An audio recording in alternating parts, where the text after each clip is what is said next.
Hello guys, my name is Harshit continuing with our informative topic. So इस video में हम लोग अपनी इंफॉर्मेटिव वाली प्लेलिस्ट को कंटिन्यू करेंगे और ये पिछली वीडियो मैंने आपको बता दिया था कि ये वीडियो किस टॉपिक के ऊपर होने वाली है। ये हमारी रहेगी पूरी करियर से रिलेटेड, यानी कि जिसको भी साइबर सिक्योरिटी में करियर बनाना है उसके सारे डाउट्स इस वीडियो में मैं क्लियर करना चाहता हूँ। बेसिकली चाहे वो जॉब से रिलेटेड हो, चाहे आप लोगों को बिजनेस से रिलेटेड हो, ठीक है।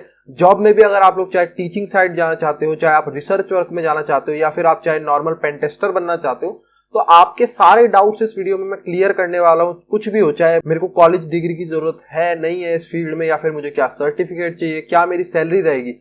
सैलरी मैं इस वीडियो में रुपीज में बताने वाला हूँ, ठीक है, मंथली। और मैं बताऊंगा कैसे हम लोग उसको बढ़ा सकते हैं, स्टार्टिंग में क्या लगती है और उसके कैसे बढ़ा सकते हैं, कैसे अपनी ग्रोथ कर सकते हैं इस फील्ड में, वो सब कवर करेंगे। उसके अलावा यहाँ पे हम कुछ बताएंगे कि डिफरेंट जॉब्स क्या हैं। आप लोगों को कुछ बहुत लिमिटेड जॉब्स बताई जाती है। अगर आप देखो सिर्फ आपको पेनिट्रेशन टेस्टर पता होगी या एक दो और नाम पता होंगे, लेकिन मैं आपसे पूछूंगा कि भाई साइबर सिक्योरिटी की और जॉब्स बताओ, तो आपको ब्लैंक हो जाओगे। उससे बढ़िया है कि आपको ऑप्शंस पता हो कि साइबर सिक्योरिटी में बहुत सारी जॉब है। मैं अभी भी कहता हूँ साइबर सिक्योरिटी में बहुत सारी जॉब है, तो आप पता रखो, ठीक है। अगर आपको पता होगा तो आप उनके बारे में रिसर्च करोगे, क्या पता किसी एक फील्ड में आपका इंटरेस्ट बन जाए और आप उसी की जॉब में चले जाओ, ठीक है। सिर्फ एक जॉब में रहोगे तो आप उसी के बारे में पढ़ते रहोगे तो उसी जॉब में चले जाओगे। ऐसा भी तो हो सकता है कि आपको कोई और जॉब और अच्छा इंटरेस्ट दे दे, आप उसमें चले जाओ, ठीक है। तो इसीलिए मैं इस वीडियो में काफी कुछ बताने वाला हूँ, काफी कुछ नई चीजें बताने वाला हूँ। सो इस वीडियो को एंड तक देखना। तो सबसे पहले स्टार्ट करते हैं, और इस वीडियो के स्टार्टिंग में कुछ चीजें मैं आपको बताना चाहता हूँ। सबसे पहले तो देखो, आप जो बार बार बोलते हो ना कि मैं एथिकल हैकर बन रहा हूं या मैं एथिकल हैकिंग में जा रहा हूं, तो देखो, अगर YouTube के हिसाब से मैं बोलूं या फिर आप नेट पे जो पढ़ते हो, ये आपके अट्रैक्शन के लिए बहुत अच्छा है, ठीक है, आपकी अटेंशन लेने के लिए बहुत अच्छी टर्म है, लेकिन ये प्रोफेशनल टर्म बिल्कुल नहीं है। अगर आप बाहर जाओगे, जैसे यूरोप चले गए या फिर यूएस चले गए, तो आप लोगों को पता चलेगा कि वहां एथिकल हैकिंग बोला ही नहीं जाता एक्चुअली में, ठीक है। यहाँ पे साइबर सिक्योरिटी ही बोला जाता है। इंडिया में इतना ज्यादा ट्रेंड कर दिया इस चीज को कि हम एथिकल हैकर बन रहे हैं, जबकि एथिकल हैकर कोई चीज नहीं है। आप जॉब ढूंढोगे तो एथिकल हैकर नाम से कोई जॉब नहीं है, एथिकल हैकर की कोई स्टडी नहीं होती, ठीक है। तो ये बेसिकली एक आपको खींचने के लिए, आपके अटेंशन के लिए, आपके अट्रैक्शन के लिए बनाया गया एक वर्ड है, ठीक है। इसका यहाँ प्रोफेशनलिज्म में कोई मतलब नहीं बैठता।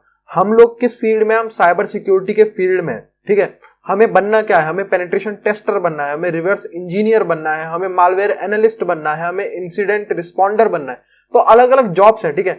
अब आप ऐसी बात कह रहे हो जैसे आप कहते हो किसी को मेरे को साइबर सिक्योरिटी में जाना है, तो साइबर सिक्योरिटी बहुत लिमिटेड नहीं है। मैंने आपको पहले भी बताया था। देखो साइबर सिक्योरिटी कैसे है, जैसे आपने किसी को बोल दिया मेरे को टीचर बनना है, भाई ठीक है, आपको टीचर बनना है, लोग समझ गए कि आपको किस फील्ड में जाना है, लेकिन टीचर बेसिकली आपको बनना किसका है? मैथ का टीचर बनना है, हिंदी का टीचर बनना है, इंग्लिश का टीचर बनना है, साइंस का टीचर बनना है, तो बहुत सारे है ना। तो वैसे ही साइबर सिक्योरिटी में होता है। आपने बोल दिया मैं साइबर सिक्योरिटी में जा रहा हूं, लेकिन जॉब किस चीज में करनी है ये आप पे डिपेंड करता है। बहुत सारी जॉब्स है साइबर सिक्योरिटी के अंदर, तो वो इस वीडियो में बताऊंगा। तो आप ये बात पहले जान लो, कभी किसी के आगे ये मत बोलो कि मैं एथिकल हैकर बन रहा हूं, ठीक है। उसका कोई मतलब ही नहीं बैठता है एथिकल हैकर का। अगर मैं बोलूं, आप किसी के पास जाओगे, मैं बोलोगे मैं एथिकल हैकर बन रहा हूं, या कोई भी आपको मना करेगा इस फील्ड में जाने के लिए, ठीक है। मेरे पास लोग आते हैं कि भाई मम्मी पापा नहीं मांग रहे, या फिर मैं जिसको बता रहा हूं वो कह रहा है ये फील्ड अच्छा नहीं है, तो भाई एथिकल हैकर बोल ही क्यों रहे हो? मैं तो हमेशा से मना करता हूं कि ये प्रोफेशनलिज्म में कोई टर्म नहीं है। हम साइबर सिक्योरिटी में जा रहे हैं, ठीक है। साइबर सिक्योरिटी अपने आप में एक प्रोफेशनल टर्म है, साइबर सिक्योरिटी अपने आप में एक फील्ड है, ठीक है। एथिकल हैकर ना कोई जॉब है, एथिकल हैकर की ना कोई पढ़ाई है, एथिकल हैकर का कोई आस्था वास्ता ही नहीं है, मैं अगर बताऊं दुनिया के अंदर, ठीक है।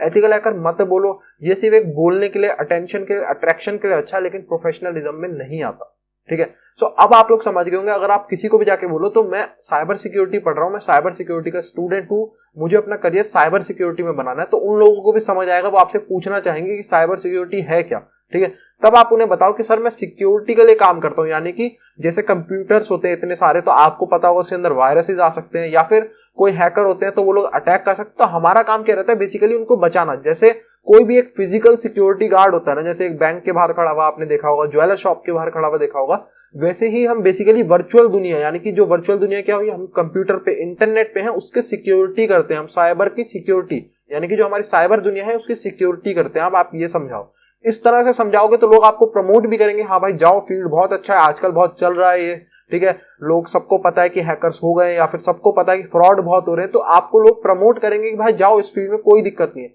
अब आप ऐसे ही बोलोगे कि मुझे बनना ही एथिकल हैकर, तो उनके लिए एथिकल या फिर हैकर अलग अलग नहीं है, उनके लिए हैकर भी वही है, एथिकल हैकर भी वही है। तो वो यही बोलेंगे भाई इनलीगल काम है मत जाओ। तो पेरेंट्स के आगे, किसी के भी आगे, ठीक है, ऐसा नहीं है हम उनको बेवकूफ बना रहे कि हम बोल रहे साइबर सिक्योरिटी में हम बन एथिकल हैकर रहे हैं। एथिकल हैकर कुछ नहीं है, तो हम बन ही नहीं रहे एथिकल हैकर, ठीक है। तो बोलो ही मत एथिकल हैकर। जब आप जॉब में लग जाओगे तब आपको पता चलेगा कि भाई एथिकल हैकर तो मैं बना ही नहीं। एथिकल हैकर बोलने के लिए अच्छा था, लेकिन यहाँ तो सब साइबर सिक्योरिटी करते फिर रहे हैं। मैं बचपन से एथिकल हैकर बोलते आ रहा था, तो उस चीज का कोई फायदा नहीं। अपने आप में चेंजेस लाओ, अपने आप को प्रोफेशनलिज्म की तरफ लेके जाओ अपने। इसको हम साइबर सिक्योरिटी की फील्ड में, और साइबर सिक्योरिटी के हम लोग सब स्टूडेंट्स हैं। अब यहाँ पे बात आती है, सबसे पहले मैंने आप लोगों को बोला कि यहाँ पे बहुत सारी जॉब्स हैं, तो वही मैं कहना चाहता हूँ। देखो सबसे पहले आप समझो कि सिर्फ एक पेनिट्रेशन टेस्टर एथिकल हैकर, मैंने आपके सामने मना ही कर दिया, एथिकल हैकर कोई जॉब नहीं होती, ठीक है। सबसे पहले आपको ये समझना है, तो इस बात को आपको समझना होगा कि सिर्फ पेनिट्रेशन टेस्टर एक जॉब नहीं है, ठीक है। और भी बहुत सारी जॉब्स है, तो वो मैं आप लोगों को बताता हूँ। जैसे हमारे पास होती है एक मालवेयर एनालिस्ट। तो मालवेयर एनालिस्ट का बेसिकली काम क्या रहता है, आपको ये बात से समझ आ रहा होगा। बेसिकली उनको मालवेयर का एनालिसिस करना होता है। बहुत सारे मार्केट में मालवेयर घूम रहे हैं आजकल, हर कंप्यूटर में मिल जाता है यार एक ना एक मालवेयर। मालवेयर क्या मतलब क्या है, वायरस हो गए, ट्रोजन हो गए, बहुत सारे तरह के, मतलब जिनको आप कॉमनली कहते हो ना मेरे कंप्यूटर में वायरस आ गया, तो बेसिकली उसे हम मालवेयर कहते हैं। अगर मैं बात करूं टेक्निकली हम उसे मालवेयर कहते हैं, और वायरस एक मालवेयर का छोटा सा पार्ट है, ठीक है। मालवेयर एनालिस्ट हो गए, रिवर्स इंजीनियर्स होते हैं, ठीक है। रिवर्स इंजीनियर आपको मैं बता चुका, रिवर्स इंजीनियरिंग में क्या काम रहता है हमारा, बेसिकली चीजों का रिवर्स करना। तो वैसे ही अलग अलग चीजों का, चाहे वो मालवेयर हो, उसको मालवेयर एनालिसिस में भी हम रिवर्स इंजीनियरिंग करते हैं। उसके अलावा कहीं और चीजें होती हैं, उनमें भी रिवर्स इंजीनियरिंग, जैसे डिफेंसिव आप जिन्हें कहते हैं ना ब्लू टीम, वो भी रिवर्स इंजीनियरिंग का यूज लेती है, ठीक है। उसके बाद बात करते हैं यहाँ पे हमारे पास, ये तो आपको पता ही है, एक जॉब रहती है हमारे पास VAPT की। VAPT बेसिकली आप इसे चाहे पेनिट्रेशन टेस्टर बोलो या फिर आप इसे VAPT की जॉब बोल सकते हो, ठीक है। VAPT भी बोल सकते हो, कोई दिक्कत की बात नहीं है। VAPT की जॉब भी आप इसे बोल सकते हो कि मैं VAPT कर रहा हूँ, ठीक है। तो यहाँ पे आप बेसिकली पेनिट्रेशन टेस्टर ही हो। उसके अलावा हमारे पास रहता है इंसिडेंट रिस्पॉन्डर, यानी कि मान लो एक कंपनी में कुछ हो गया, भाई डिफेंस वाले तो बैठे हैं, लेकिन अगर अटैक हो गया तो उसके बाद क्या करना है ये कौन बताएगा। तो उसके लिए एक हमारे पास जॉब होती है इंसिडेंट रिस्पॉन्डर की। इंसिडेंट रिस्पॉन्डर भी होना चाहिए। जैसे मान लो किसी आपकी कंपनी में DDoS हो गया, तो उसे बताएगा कौन कि DDoS क्या करना क्या है। तो वो इंसिडेंट रिस्पॉन्डर होता है, जो बताता है कि भाई ये वाला सर्वर को डिस्कनेक्ट करो, ये वाला सर्वर लगाओ। अब DDoS को स्टॉप करने के थोड़े बहुत तरीके वो आपको बता सकता है। तो बेसिकली वो भी साइबर सिक्योरिटी के अंदर ही आता है, इंसिडेंट रिस्पॉन्डर। उसके बाद हमारे पास होता है एक सिक्योरिटी एनालिस्ट, ठीक है। जो सिक्योरिटी एनालिस्ट बेसिकली क्या है, ये मानो इंटरमीडिएट जॉब होती है। जो सिक्योरिटी वाले होते हैं ना, ठीक है, उनकी ही इंटरमीडिएट, यानी कि आपको जब 5 एक एक्सपीरियंस हो जाता है तो आपको एक पोजीशन दी जाती है सिक्योरिटी एनालिस्ट, जिसके नीचे एक टीम होती है, पेनिट्रेशन टेस्टर की टीम होती है, ठीक है। वो आप कह सकते हो सिक्योरिटी एनालिस्ट है, ठीक है। ये कहीं अलग अलग होते हैं वैसे सिक्योरिटी एनालिस्ट। अगर मैं बोलूं, कुछ लोग इसको बिगिनर के अंदर लेते हैं, यानी कि जैसे आपको बिल्कुल एक्सपीरियंस ही नहीं है, आपको 2 या 3 साल का एक्सपीरियंस है, तो वो आपको सिक्योरिटी एनालिस्ट के अंदर डाल सकते हैं। कुछ 5-6 साल के बाद भी आपको सिक्योरिटी एनालिस्ट के अंदर डाल सकते हो, तो डिपेंड करता है किस में जाते हो, ठीक है। उसके बाद हमारे पास रहता है, आपने बहुत फेमस सुना होगा, सीसो बोलते हैं जिसे हम। तो बेसिकली क्या होता है, ये हेड होता है, मतलब आपका जो सिक्योरिटी डिपार्टमेंट होगा आपकी कंपनी का, जिसके अंदर पेनिट्रेशन टेस्टर्स होंगे बहुत सारे, सिक्योरिटी मैनेजर होगा, ठीक है, सिक्योरिटी एनालिस्ट होगा, जिसके अंदर इंसिडेंट रिस्पॉन्डर होगा। तो उनका हेड जो होता है, सबसे हेड होता है, उसे हम कहते हैं सीसो, ठीक है। तो वो होता है हमारे पास चीफ इंफॉर्मेशन सिक्योरिटी ऑफिसर, जिसे हम कहते हैं, बेसिकली इसकी फुल फॉर्म है चीफ इंफॉर्मेशन सिक्योरिटी ऑफिसर, ठीक है। तो ये होता है हमारा। तो अलग अलग मैंने आपको बताया, अब देखो कितनी सारी जॉब्स खुलती जा रही है। तो आप गूगल पे जाओ और सर्च करो कि साइबर सिक्योरिटी में क्या क्या जॉब्स अवेलेबल है, तो आपको दिखेगा लिस्ट है बहुत सारी, ठीक है। मैं भी सारे नहीं बोल सकता, मेरे को भी एक वीडियो के अंदर सारे नहीं कवर कर सकता, ठीक है। मेरे को भी याद नहीं आते, मैं भी बोल ही जा रहा हूं, तो जो याद आ रहा था मैंने बोलता गया, ठीक है। तो बहुत सारी और भी जॉब्स हैं, आप जाओ और गूगल पे पढ़ो। तो सिर्फ एक तरफ मत भागो, आप जो बनना चाहते हो उसके बारे में देखो कि भाई वो कैसे बन सकता हूं, मैं इस जॉब में कैसे जा सकता हूं, उसके लिए पढ़ो, ठीक है। सिर्फ एक पेनिट्रेशन टेस्टर के पीछे पागलों की तरह भाग रहे हैं सारे, जॉब्स तो उतनी है। अब आप भीड़ बढ़ा दोगे एक ही चीज में तो क्या होगा, कंपटीशन बढ़ जाएगा, आपके चांसेस जॉब मिलने के और कम हो जाएंगे। तो अपनी अपनी देखो, डिजिटल फॉरेंसिक्स मैंने आपको बताया था, तो फॉरेंसिक्स के एक्सपर्ट होते हैं जो फॉरेंसिक्स को देखते हैं, ठीक है। कि मान लो आपकी कंपनी के अंदर भी अगर आपकी बड़ी कंपनी है तो वो फॉरेंसिक्स के एक्सपर्ट रखती है। बहुत बार होता है कि कंप्यूटर कुछ खराब हो गया, किसी मालवेयर ने कुछ उड़ा दिया, तो उनको रिकवर कौन करेगा, तो वो सब काम होता है फॉरेंसिक्स एक्सपर्ट का, उसको हार्ड डिस्क दी जाती है, ठीक है। तो ये सब काम होते हैं बहुत सारे, ठीक है। तो आई होप सो ये समझ आया। उसके बाद यहाँ पे बात आती है, सबसे पहले अब मैंने आपको जॉब समझाई कि कुछ लोग मेरे को कहते हैं कि भाई कॉलेज से रिलेटेड बताओ कि भाई कॉलेज सही में इंपॉर्टेंट है नहीं है, मैं डिप्लोमा कर लूं। तो देखो मैं आप लोगों को ये बताना चाहता हूँ, देखो सबसे पहली बात तो ये समझो, तो हमारे पास बेसिकली 2 सिचुएशन होती है, कॉलेज जाए या फिर डिप्लोमा कर ले। अब मैं ये कहूंगा कि कॉलेज और डिप्लोमा में बहुत अंतर है। मेरे को कुछ लोग कहते हैं भाई मैं डिप्लोमा कर लूं, मैं कॉलेज ना करूं तो चलेगा। भाई मेरा ये कहना है कि डिप्लोमा कर लो, कोई दिक्कत नहीं है, लेकिन इंडिया के अंदर या बाहर भी ऐसा नहीं है। आप लोग सोचते हो कि बाहर जो है बहुत एडवांस हो गए हैं, वो कॉलेज नहीं मांगते, वो डिग्री नहीं मांगते। अभी भी कुछ टेक जाइंट्स हैं जो बड़े बड़े, जिन्हें हम कहते हैं कि मान लो टेस्ला हो गया, गूगल हो गया, हमारे पास माइक्रोसॉफ्ट हो गया, तो ये लोग ऐसे हैं जो नहीं मांगते डिग्री। लेकिन बहुत सारी कंपनीज ऐसी हैं जो आज भी कॉलेज डिग्री मांगती हैं उनके प्री रिक्वेस्ट, यानी कि वो कहते हैं अगर आपको हमारे पे रिज्यूम को अप्लाई करना है, यानी कि आपको अप्लाई करना है कि हम आपको इंटरव्यू के लिए कॉल करें, तो आपके पास कम से कम डिग्री होनी चाहिए। अब आप डिग्री नहीं है, आपके पास डिप्लोमा है, तो कोई फायदा नहीं है, ठीक है। तो इसलिए मैं कहता हूं कि चांसेस कम हो जाते हैं अगर आप सिर्फ डिप्लोमा लेते हो। कॉलेज डिग्री मायने रखती है अपने आप में, ठीक है। कॉलेज डिग्री का फायदा रहता है, काफी सारी जॉब्स आज भी ऐसी हैं जो कॉलेज डिग्री मांगती है अपने प्री रिक्वेस्ट के अंदर कि ये कम से कम इस जने के पास होना चाहिए अगर वो हमारी कंपनी में अप्लाई करना चाहता है। सिर्फ अप्लाई की बात कर रहा हूँ, वो क्वालिफाई नहीं करा इंटरव्यू वगैरह, वो सिर्फ अप्लाई के लिए बात कर रहे हैं अभी, कि अगर आप चाहते हो कि मैं आपका रिज्यूम पढ़ूं भी, तो आपके रिज्यूम में ये लिखा होना चाहिए कि आपने कॉलेज की डिग्री ली है, आपने ग्रेजुएशन करी है, ठीक है। तो ये भी काफी इंपॉर्टेंट हो जाता है, इसलिए मैं कहता हूँ कॉलेज पे जाओ। अब यहाँ पे बात आती है कॉलेज में क्या हमको मास्टर्स करनी चाहिए या फिर सिर्फ ग्रेजुएशन करनी चाहिए। तो देखो यहाँ पे अंतर रहता है। अगर आप लोगों ने सोच रखा है ग्रेजुएशन करनी चाहिए तो कोई दिक्कत नहीं, आप ग्रेजुएशन करो। लेकिन अगर आप लोगों ने सोच रखा है कि मास्टर्स करनी है मुझे, उस सिनेरियो के अंदर मैं ये कहता हूँ कि भाई आप ना ऐसी जगह से ग्रेजुएशन करो। सबसे पहले मैं ये बोलना चाहता हूँ, ऐसी जगह से ग्रेजुएशन करो जहां पे आप साइबर सिक्योरिटी को टाइम दे पाओ काफी, ठीक है। क्योंकि क्या होता है, जब आप जॉब में बैठते हो और आपने मास्टर्स करी है ना, तो आपकी ग्रेजुएशन की डिग्री को कोई नहीं देखता, ठीक है। आपकी मास्टर्स की डिग्री को देखा जाता है, ठीक है, कि आपने मास्टर्स कहां से करी है, ग्रेजुएशन के बाद मास्टर्स कहां से करी है, वो मेन हो जाती है, ठीक है। अगर आप ग्रेजुएशन के बाद जा रहे हो जॉब पे अप्लाई करने, तो आपकी ग्रेजुएशन डिग्री मेन हो जाती है। लेकिन अगर आपने ग्रेजुएशन के बाद मास्टर्स भी करी है, तो आपकी मास्टर्स की डिग्री मेन हो जाती है कि भाई मास्टर्स कहां से करिए, ग्रेजुएशन उतनी मायने नहीं रखती। तो ग्रेजुएशन को चाहे आप हल्की जगह से करो जहां आप साइबर सिक्योरिटी को ज्यादा टाइम दे पाओ, और मास्टर्स अच्छी जगह से कर लो, तो उसका फायदा ये रहता है कि मास्टर्स की डिग्री हो गई अच्छी जगह से, तो उनको दिख भी जाएगा हाँ भाई मास्टर्स अच्छी जगह से करिए। और आपने जो ग्रेजुएशन का टाइम पीरियड था उसमें आपने काफी सारा टाइम यूटिलाइज कर दिया होगा साइबर सिक्योरिटी में सीखने में, तो आप इंटरव्यू में बोलना और जो उनकी आपकी स्किल्स थी वो काफी बढ़ के जाएगी, तो आप जॉब क्लियर कर लोगे, आराम से जॉब में चले जाओगे, ठीक है।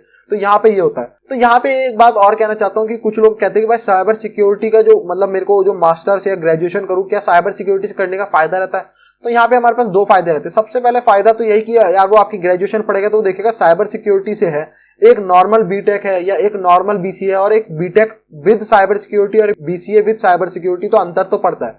उन्हें पता है कि भाई इसने करी साइबर सिक्योरिटी तो कम से कम इसके बेसिक्स तो क्लियर होंगे, हमें इसे इतनी ट्रेनिंग नहीं देनी पड़ेगी जितना एक सिंपल बीसीए वाले को या फिर सिंपल बीटेक वाले को, उसको हमें को इतनी ट्रेनिंग नहीं देनी पड़ेगी। वरना सब ट्रेनिंग तो देखो उन्हें देनी पड़ती है जॉब से पहले, उन्हें सिखाना पड़ता है कि हमारी कंपनी करती क्या है, कैसे वो यूज करती है साइबर सिक्योरिटी का क्या रहता है, तो वो समझाती है। लेकिन जिसके बेसिक्स क्लियर होंगे तो उसको सिर्फ मेन बताना पड़ेगा कि हमारी कंपनी में ये होता है ये होता है। लेकिन जो बीटेक वाला होगा उसे वो पूरा पढ़ाएगा फिर कि भाई साइबर सिक्योरिटी ये है, इसमें ये होता है, पूरा पहले बेसिक्स क्लियर करेगा, फिर उसके बाद वो बताएगा मेरी कंपनी में ये होता है, ठीक है। तो वो चाहेंगे पहले साइबर सिक्योरिटी वाले मेरे पास आए, है ना। तो ये फायदा रहता है।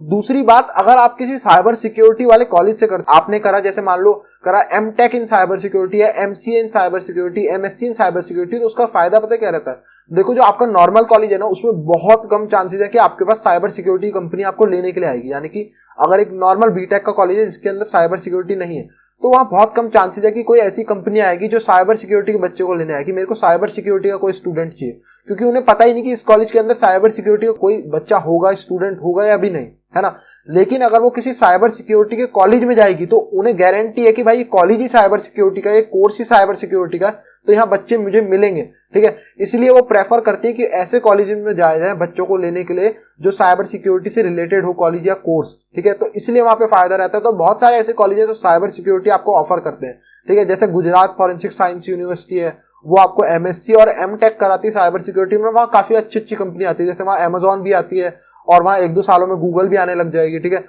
वेलोर इंस्टीट्यूट है, अगर आपने नाम सुना हो तो वो है, ओडिशा साइड में है 1-2 जो देती है। तो अब काफी सारी साइबर सिक्योरिटी खुलती जा रही है। तो कोशिश ऐसी करो कि आप साइबर सिक्योरिटी के किसी कॉलेज में जाओ, उससे आपको प्रेफरेंस मिलेगी थोड़ी सी, ठीक है। एक तो जो पढ़ेगा आपका कि भाई इसने साइबर सिक्योरिटी का कोर्स करा है तो उसको भी थोड़ा सा इंपैक्ट पड़ेगा। दूसरा, वहां कंपनीज जो लेने आएगी तो वो साइबर सिक्योरिटी वाली कंपनी लेने आएगी, तो आपको थोड़ा सा फायदा रहेगा, ठीक है। नॉर्मल कॉलेज में साइबर सिक्योरिटी कंपनी आएगी नहीं, तो आपको खुद से अप्लाई करना पड़ेगा जा जाके, या फिर आपको खुद से ऑनलाइन उनको रिज्यूम भेजने पड़ेंगे अपने। तो उससे बढ़िया है कि आप लोग एक ऐसे कॉलेज में पढ़े जहां पे पहले से ही कंपनी आती है, तो आपका इजी है। वो आके कैंपस में बैठी होगी, आपको क्या करना है, बस सुबह तैयार होकर जाना है, अपना रिज्यूम बना के जाना है, उनके पास जाना है और इंटरव्यू देना है। सर मैं ये हूँ, मैंने ये कर रखा है, मैंने ये सर्टिफिकेट्स करे हुए हैं, तो सर आप मतलब जो भी, मतलब ऐसा तो नहीं बोलोगे सर आप मुझे ले लो, मतलब आप उन्हें अपना बताओगे, उसके बाद तो उनका डिसीजन रहता है कि वो आपको ले ना ले, ठीक है। अब यहाँ पे बात आती है, कुछ लोग मेरे से पूछते हैं कि सर्टिफिकेट, भाई सर्टिफिकेट इंपॉर्टेंट है, लेने चाहिए नहीं लेने चाहिए, और ये मैं हमेशा से कहता हूँ सर्टिफिकेट इंपॉर्टेंट है। इस बात को लिख के ले लो कि जॉब के लिए सर्टिफिकेट इंपॉर्टेंट है, स्किल्स के लिए सर्टिफिकेट इंपॉर्टेंट नहीं है। स्किल तो बिना सर्टिफिकेट के भी आ सकती है, लेकिन जॉब के लिए सर्टिफिकेट इंपॉर्टेंट है। आपके पास कम से कम एक होना चाहिए, और अगर जनरल आप कह रहे हो तो 2 से 3, यानी कि अगर आप जॉब से पहले कर सकते हो, अगर आप अफोर्ड कर सकते हो, अफोर्ड क्या मतलब सस्ते वाले भी हैं, मैं अभी बता दूंगा 2-3 के नाम, सस्ते भी हैं महंगे भी हैं, ठीक है, तो वो आप पे डिपेंड करता है। लेकिन अगर आप ले सकते हो तो 2-3 सर्टिफिकेट ले लो, एक भी चल जाएगा, कोई दिक्कत नहीं। मतलब आपके पास एक प्रूफ होना चाहिए कि भाई मैंने हाँ कम से कम एक एग्जाम दिया है, तो मैं उस काबिल हूं कि मैं दिखा सकता हूं कि मेरे पे साइबर सिक्योरिटी की नॉलेज है, ठीक है ना। तो यहाँ पे एक कम से कम ले लो, वरना 2-3 ले लो, और अगर आप 2-3 से ज्यादा 4-5-6 जितने भी आप चाहो तो आपकी मर्जी है, ले सकते हो, कोई दिक्कत नहीं है, ठीक है। इम्पैक्ट भी पड़ता है, ठीक है। अगर मैं बोलूं तो जिसके पास सर्टिफिकेट होगा उसका बहुत इंपैक्ट पड़ता है, ठीक है, काफी इंपैक्ट पड़ता है। और जो साइबर सिक्योरिटी में कहेगी मैं साइबर सिक्योरिटी में हूँ, ठीक है, और एक कहे मैं साइबर सिक्योरिटी में, मेरी ये सब सर्टिफिकेट्स में, तो वो सर्टिफिकेट पे उनकी नजर जरूर जाएगी जो ले रहा होगा, तो फायदा पड़ता है सर्टिफिकेट से, ठीक है। सर्टिफिकेट लो। अब सर्टिफिकेट यहाँ सस्ते भी आते हैं, जैसे आप ले सकते हो CompTIA का सिक्योरिटी प्लस ले सकते हो, वो सस्ता पड़ता है, मैं कहता 13,000 या 15,000 के आसपास है। या फिर आप ईलर्न सिक्योरिटी का EJPT, ठीक है, EJPT है ईलर्न सिक्योरिटी का जूनियर पेनिट्रेशन टेस्टर, वो कर सकते हो, मेरे ख्याल 20,000 के आसपास पड़ता है। CEH कर सकते हो थ्योरी वाला, वो पड़ता है लगभग 33,000 के आसपास। या फिर आप CEH प्रैक्टिकल कर सकते हो, वो पड़ता है 20,000 के आसपास। तो मैंने आपको जो बता दी 30,000 उसके आसपास या फिर उससे काफी कम है, ये सब मैंने आपको बता दी, तो आप सस्ते में ये सब कर सकते हो। महंगे तो और बहुत सारे हैं, ठीक है, आप चाहे OSCP करो, चाहे ऑफेंसिव सिक्योरिटी करोगे तो महंगे जाएंगे, सेंस के होते हैं, ठीक है, SANS, उनके काफी महंगे होते हैं, आप वो कर सकते हो, ठीक है। महंगे भी काफी सारे हैं, सस्ते भी हैं, तो आप पे डिपेंड करता है आप किसका लेना चाहते हो, ठीक है। उसके बाद यहाँ पे कुछ लोगों ने मेरे से एक इंटरेस्टिंग क्वेश्चन पूछा कि भाई मान लो मेरे को सारी नॉलेज आ गई, ठीक है, मैंने स्किल्स भी ले ली, मैंने सर्टिफिकेट भी ले लिया, मैं अप्लाई कैसे करूं जॉब में। तो एक तरीका तो मैं आपको बता चुका हूं कि आपकी कॉलेज में कंपनी आएगी। अगर आप ऐसे कॉलेज में पढ़ते हो जो साइबर सिक्योरिटी का पढ़ाता है, साइबर सिक्योरिटी का कोर्स है, तो वहां पे कंपनीज भी ऐसी आएंगी जो साइबर सिक्योरिटी के बच्चों को लेना चाहती है, तो आप डायरेक्टली वहां पे अप्लाई कर सकते हो। लेकिन अगर आप ऐसे कॉलेज में नहीं पढ़ रहे तो आप क्या काम कर सकते हो बेसिकली, या तो आपका कोई जानकार हो साइबर सिक्योरिटी में जो पहले से ही किसी कंपनी में पेनिट्रेशन टेस्टर है, जो भी हो, मतलब एक साइबर सिक्योरिटी की जॉब के अंदर हो, तो वो उस कंपनी, जिस कंपनी में वो काम कर रहा है, जैसी वहां पे कोई जॉब निकलती है तो वो खुद से जाके बता सकता है कि सर मेरा एक जानकार है, काफी अच्छा है वो साइबर सिक्योरिटी में, ठीक है, आप उसे अपना रिज्यूम सेंड कर दो, तो वो अपने बॉस को दिखा देगा। इंटरव्यू ले लो सर, आप एक बार इसका इंटरव्यू ले लो, तो ये मेरे जानकार है साइबर सिक्योरिटी में, अच्छा ये इसका रिज्यूम है, तो आपको तब एक कॉल मिल सकती है कि वो लोग आपको बुला लेंगे, क्योंकि आपका उसका कंपनी में जानकार है, तो वो आपके लिए एक सोर्स, एक तरह से आपके लिए सोर्स का काम करेगा। तो जो उस कंपनी में हायर कर रहा होगा जनों को साइबर सिक्योरिटी को, तो वो उसको जाके बोल सकता है कि ये मेरा जानकार है सर, आप इसको बुला सकते हो, ये अच्छा है साइबर सिक्योरिटी में। एक तरीका तो ये हो गया। या फिर आप जो ऑनलाइन प्लेटफॉर्म्स है जैसे लिंक्डइन हो गया, monster.com हो गया, naukri.com हो गया, इन पे जाके आप लोग सर्च करो कि भाई कौन सी जॉब्स है साइबर सिक्योरिटी से रिलेटेड इंडिया के अंदर या जहां पे भी आपको जाना है, ठीक है, और वहां पे अपना रिज्यूम सेंड कर दो। अगर उनको सही लगेगा तो वो आप लोगों को कॉल करेंगे खुद से। अब सही कैसे लगेगा, देखो बेसिकली वो लोग क्या देखते हैं, ग्रेजुएशन देखते हैं, ठीक है, उसके बाद वो आप पे सर्टिफिकेट देखते हैं और थोड़ी बहुत जो एक्स्ट्रा स्किल्स आपने लिखी होती है कि मैं CTF खेलता हूं, मैं ट्राई हैक में हैक द बॉक्स पे अच्छी रैंक है, या फिर मैंने इतना कंट्रीब्यूशन करा है, अगर मैं बोलूं ओपन सोर्स में इतना कंट्रीब्यूशन, या मैंने कम्युनिटी को फ्री में इतना दिया है, तो उसका भी काफी बेनिफिट रहता है, ठीक है। मैं ये बता रहा हूं आप लोगों को अभी कि आप जो ओपन सोर्स यानी कि आप गिटहब पे जो टूल्स डालते हो या कुछ भी आप कम्युनिटी को फ्री देते हो, यानी अपनी कम्युनिटी साइबर सिक्योरिटी के लोगों के लिए फ्री करते हो, उसका भी फायदा रहता है। ये आप बता सकते हो अपने इंटरव्यू में, तो उससे काफी लोग इंप्रेस होते हैं कि आप अपनी कम्युनिटी के लिए कुछ कर रहे हो, ठीक है। आपने फ्री में इतने रिसोर्सेज पढ़े, आपने इतने आर्टिकल्स पढ़े कि आपने खुद से ब्लॉग्स लिखे कभी, कि आपने खुद से आर्टिकल्स लिखे कभी, लोग जिनसे पढ़ के इंस्पायर हो, लोगों को मदद मिले, तो उसका भी फायदा रहता है। वो भी आप नहीं लिखते तो उसकी आदत डाल लो और थोड़े थोड़े टाइम बाद लिख दिया करो। अगर आप कुछ सॉल्व कर रहे हो, कोई मशीन या फिर कुछ अपना एक्सपीरियंस कि भाई मेरा पहला इंटरव्यू ऐसा रहा, या फिर मैंने कोई पहली अपनी मशीन सॉल्व करी वो ऐसी रही, या मैं साइबर सिक्योरिटी में जब आया तो मैं कैसा था, अब क्या चेंजेस हो गए, तो वो सब के ऊपर आर्टिकल्स बनाओ, तो उससे भी काफी लोगों को फायदा मिलता है और जॉब में भी फायदा मिलेगा। अब यहाँ पे बात आती है मेन, जिसके लिए काफी लोग बैठे होंगे इंतजार में कि भाई सैलरी का क्या सीन है, सैलरी का तो बताओ हमें, सैलरी क्या रहती है। तो अब यहाँ पे मैं आप लोगों को बताता हूँ। देखो सैलरी जो इंडिया में एवरेज रहती है, अगर मैं आपको बताऊं, जब आप ज्वाइन करते हो, ठीक है, आप बिल्कुल नए हो यार, आप ये मत सोच के चलना कि आपको बिल्कुल 2-3 लाख रुपए मिल जाएंगे स्टार्टिंग में, ठीक है। मैं बात कर रहा हूं कि आप नए जन हो, आप खुद ही सोचो कि नए जनों को कितना देगा कोई।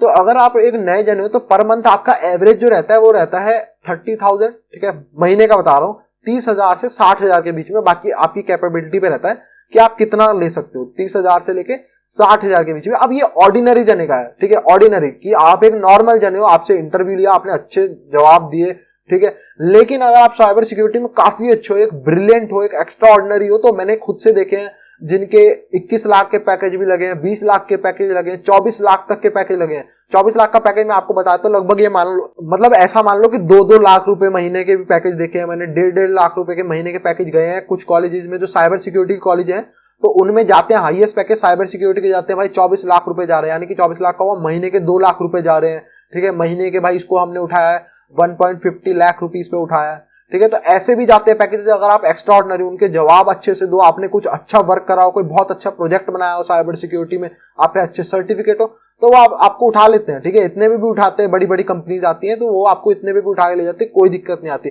लेकिन अगर आप जैसे एवरेज हो, एवरेज होने में कोई बुराई नहीं है, मैं भी एवरेज हूं, आप भी एवरेज हो, कोई दिक्कत नहीं है, ठीक है। तो आपकी 30,000 से 60,000 स्टार्टिंग होती है।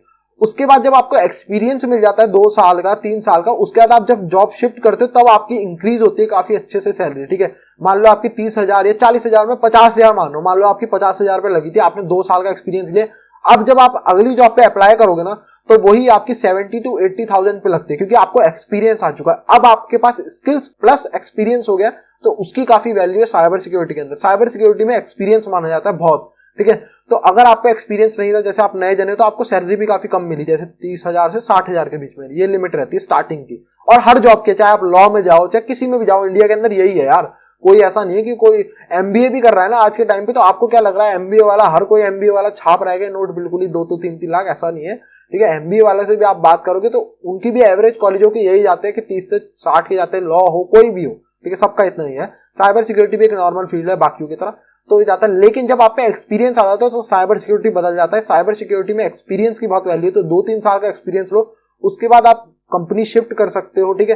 तो जब आप नई कंपनी पे अप्लाई करोगे तो एक्सपीरियंस प्लस स्किल्स, तब आपको काफी बढ़ती जाएगी, फिर 70-80, फिर प्रमोशन भी होते हैं, इंटरनल प्रमोशन, आप बड़ी पे मैनेजर पे जाते हो, आप में भी एक कंपनी के सीसो बन जाओ, है ना। तो जो मैंने बताया टॉप होता है हेड का, तो उसकी तो भाई बहुत ही होती है, 5-5, 10-10 लाख भी हो सकती है अगर आप अच्छी कंपनी के अंदर हो, ठीक है। अब यहाँ पे हम बात करते हैं सैलरी, मैंने आपको बता दी कितनी रहती है। अब आपके जितने भ्रम थे कि बहुत ऊंची जाएगी, और आपका अगर भ्रम था कि भाई 20,000 15,000 होगी, तो इतना भी नहीं होता।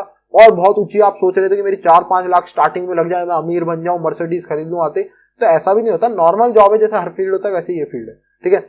अब यहाँ पे हम लोग बात करते हैं, जैसे हमारे पास बिजनेस की, जो लोग कह रहे थे, मुझे काफी अच्छा लगा बिजनेस के बारे में आप लोगों ने सोचा, मैंने भी सोचा था अपने टाइम पे।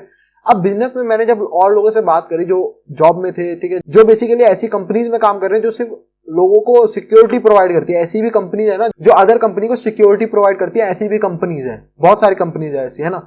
तो अब यहाँ पे मैंने उन लोगों से पूछा, तो उन्होंने ये कहा कि भाई इंडिया के अंदर साइबर सिक्योरिटी का स्टार्टअप अभी खोल के कोई फायदा नहीं है, ठीक है। इतने ज्यादा इंडिया के अंदर कस्टमर है ही नहीं, पहली बात तो इंडिया के अंदर बहुत कम कस्टमर है। जो उन लोगों के कस्टमर आता है, जो पहले से चल रही कंपनीज है, उनके भी जो कस्टमर है वो बाहर एब्रॉड के बहुत ज्यादा है, ठीक है, बाहर एब्रॉड से टाई अप होता है। तो अब आप सोचो, जब आपके एब्रॉड से होंगे तो इतनी बड़ी कंपनी का प्रमोशन करना, ऐड करना, तो अगर आपको इंडिया के अंदर आपको खोलना है तो आपको काफी सारी चीजें चाहिए, जैसे कि आपको काफी सारा पैसा चाहिए होगा, एडवर्टीजमेंट के लिए काफी सारा पैसा, मतलब पूरा सेटअप करने के लिए आप जो जॉब पे जिन लोगों को रखोगे उनको सैलरी देनी पड़ती है। आपके पास स्टार्टिंग में क्लाइंट ज्यादा आएंगे भी नहीं, क्योंकि वो अपनी कंपनी की पूरी सिक्योरिटी आपके हाथ में देते हैं कि आप मेरी कंपनी की पूरी सिक्योरिटी संभालो, टेस्ट करो इसको, ठीक है। तो जल्दी से कोई नई कंपनी आप पे भरोसा क्यों करेगी, उनको भी तो डर रहेगा आप उनका डाटा चोरी करके भाग गए तो जल्दी से नहीं होता ये काम, बहुत लंबा चलता है, बहुत पेशेंस रखना पड़ता है, तो आपको पैसे भी खर्च करने पड़ते हैं, बहुत बड़ा इन्वेस्टमेंट चाहिए। तो उससे बढ़िया ये आप पहले जॉब कर लो। तो जॉब करने से क्या होगा, आपके टर्म्स बन जाएंगे, दूसरी कंपनी से आप अपने टर्म्स बना लो अच्छे से। फिर उसके बाद जब आप अपनी नई कंपनी खोलोगे, एक्सपीरियंस के बाद आपके पास कस्टमर होंगे, क्योंकि आप उनके जाके बोलोगे मैं उस कंपनी में था, आप मुझे जानते हो बहुत अच्छे से, ठीक है। अब मैंने अपनी कंपनी खोल लिया और उस कंपनी से मैं आपको कम रेट में करके दूंगा, या मैं आपको और अच्छी फैसिलिटीज प्रोवाइड करके दूंगा, तब वो आप पे कस्टमर आएंगे, ठीक है। तो आप जॉब करो, पहले एक्सपीरियंस बिल्ड कर लो। आपके पास एक्सपीरियंस होगा तो आप दिखा भी सकते हो क्लाइंट को, मैंने पहले यहाँ पे पेनिट्रेशन टेस्टिंग करी है, ठीक है, मैंने इन लोगों के पहले सिक्योरिटी लूप होल्स ढूंढे हैं, तो वैसे ही मैं आपका करूंगा, प्लस आपको कुछ बेनिफिट भी दूंगा ताकि आप उस कंपनी को छोड़ के मेरे पे शिफ्ट हो, ठीक है। सो आई होप सो इस वीडियो में आपका बहुत कुछ क्लियर हुआ होगा। So please like the video, subscribe the channel. Thank you and good bye.